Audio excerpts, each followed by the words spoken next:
I'm getting a divorce. When can I date? This is a tough question that a lot of parents are struggling with after they get a divorce.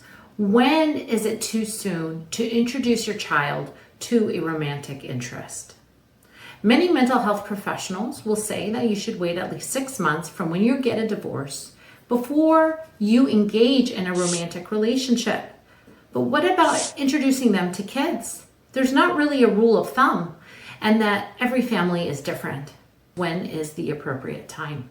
Think about this. How do your children feel about the divorce and then you introducing another party? Where are they along emotionally? Are your children in therapy? Have they issued any concerns? Are they showing signs of anxiety or depression?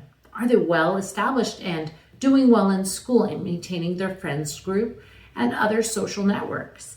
All of this is important before introducing another romantic partner.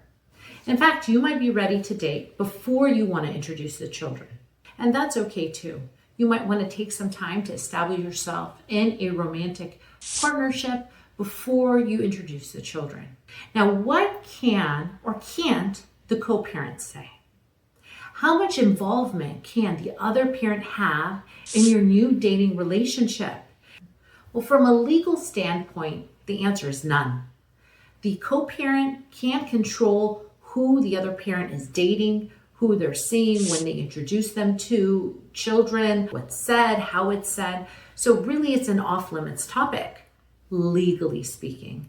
But in practicality, I think many parents want to know how to navigate that conversation together for their children's benefit. Now, such rules can be like, hey, we're not going to introduce romantic partners until we believe personally that it's the right time.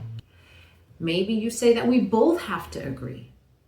And then at that point, we say that we can introduce the children, but I will give you a heads up before doing so. And I think actually that's probably the most important part, is that you've told the other parent prior to introducing the children as a romantic partner to your person. You don't want the kids to go back to your co-parent, right, to dad or mom and say, hey, they're dating now. You don't want your kids to be the messenger of that kind of information. Instead, you want to be proactive and show your kids that there's a level of communication, trust, that you love them, that they're still the priority. Now, here's kind of like a complication to this. What if the kids already know the person, right? It's their friend's parent. And they've seen them around, maybe they've come to birthday parties, maybe they're part of the family social network. Who knows, right? It could be anyone. And if that's the case, remember, there's a shifting here between being a friend and being a romantic partner. So even though this person is known to the kids, when you're conveying the message to your other co-parent, you want to be conveying the fact that this is no longer a friend. And I'm going to tell the kids that this is someone I'm interested in, I'm dating, this is how it's going to look. It's a delicate conversation, and if you ever need assistance or help with a conversation like this, reach out to a mental health professional, a divorce coach. See if you can have language in your parenting plan that addresses it. And remember, courts aren't going to be looking at this, but as co-parents, as people that are giving each other the space to be able to do what's right for your kids, it could be a good idea to have something like this in your agreement that you both agree to follow.